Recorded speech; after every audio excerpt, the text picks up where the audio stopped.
Енді білімнің маңыздығын ең бірінші жаратушы иеміз ең бірінші сүренің ең бірінші сөзінде айтып кеткен. Бұйрық ретінде айтып иқра дейді. Пайғамбарымыз саллаллаху алейхи Жәбірайыл періште арқылы келіп оқы дейді. Бір емес, 3 рет айтады. Оқы, сені жаратқан Алланың атымен оқы дейді. Бірінші намазды айтып тұрған жоқ, оразаны айтып тұрған жоқ. Парыз оларда мұсылман. Зекет шамасы жеткен адамға беру, қажылыққа бару шамасына жеткен өмірінде бір рет бару парыз. Бірақ олардан бірінші келеді нені айтады? Білімді айтады. Басқа бір аятта келтіреді Алла тағала, білгендер мен білмегендер тең болмайды дейді. Қараңыз. Яғни бұл жерде білімнің деңгейінің қаншалықты жоғары екендігін көрсетіп отыр. Кез келген білімді алыңыз керек. Медицинаның басын қараңыз, мұсылмандар отыр. Ойлап тапқан. Ибн Сина бар.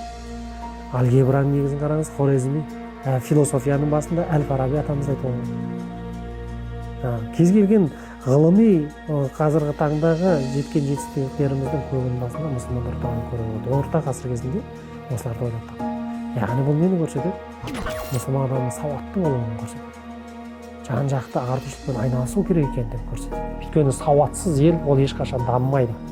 Ол сауатымыз болған жағдайда ғана біз басқалардың алдына шығамыз. Имамдарды, қариларды шығаратын медресе аштық болса атырауда. Одан қала берді жамағатымызға арнайы кез келген 4 күн әйел адамдар, 3 күн ер адамдар алатын сауатын ашатын орталық кеше ғана ашып жатырмыз. Одан қала берді енді мектептің қабырғасындағы балалар телефонға телміріп не бір нәрсені көріп бұзылып кетіп жатыр ғой.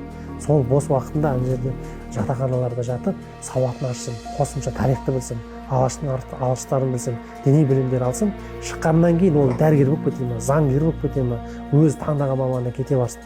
Бірақ Құдайдан қорқатын пендені шығаратын медресе салып жатырмыз осы жерден. Мектептің қабырғасындағы балалар тәрбиемен бірге білім алып шығатын жағдай жасалса, меніңше бұл қазақ елін біз жан-жақты рухани тұрғыдан дамытып, елдің бәрі бізге аузын ашып қарайтын үлгілі мемлекетке айналдырамыз деп ойлаймын.